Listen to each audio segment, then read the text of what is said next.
In 1975, in the state of Cleveland, Ohio, there was a young man by the name of Kwame Ajumo who was sentenced to death over the killing of a man by the name of Harold Franks.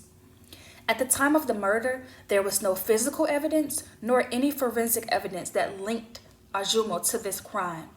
The only evidence that they had was a 13-year-old witness who claimed that he saw Ajumo at the crime, assaulting the victim.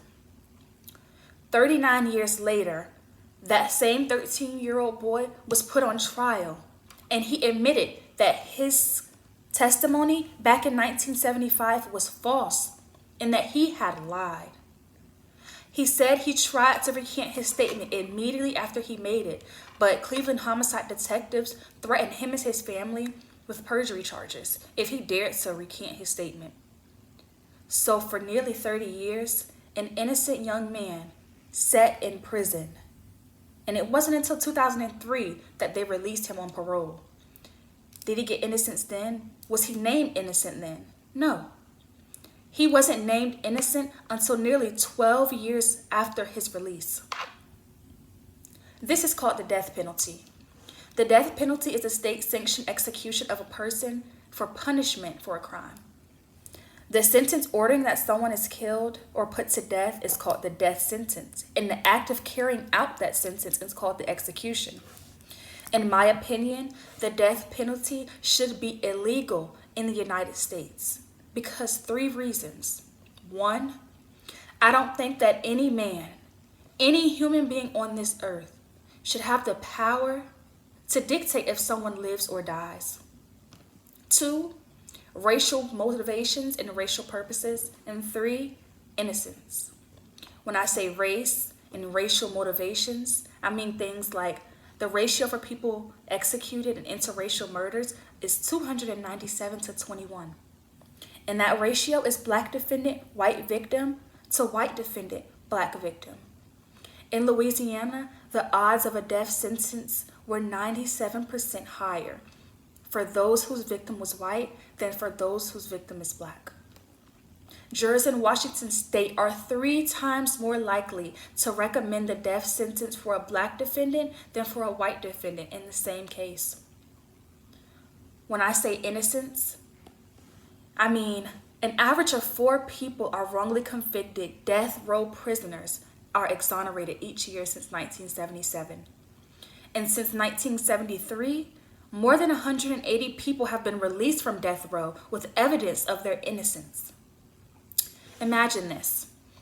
Imagine being an innocent young adult, male or female, that's been put to death over a crime that you know you didn't commit.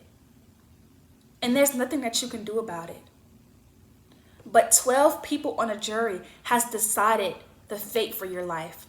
They decided that whatever you've done, you should be killed for it, even if it's nothing that you've done.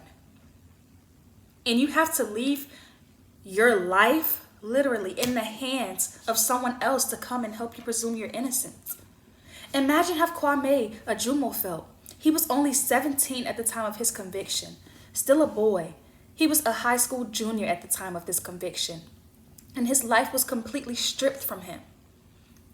And his death would have been at the hands of the state. Luckily, that boy, that witness that lied on him finally came and told the truth.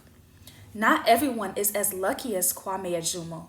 Some people are still killed, knowing that they were innocent.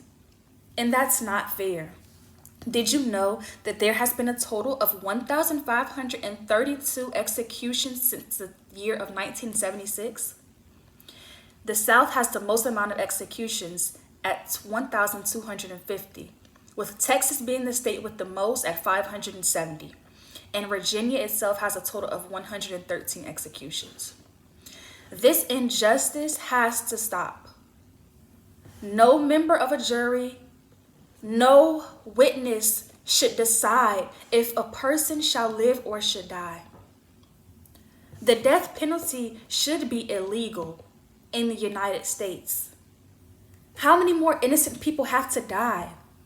How many more young adults' life has to be taken away from them How many more young men or women have to sit on death row and have to wait years and years to be exonerated?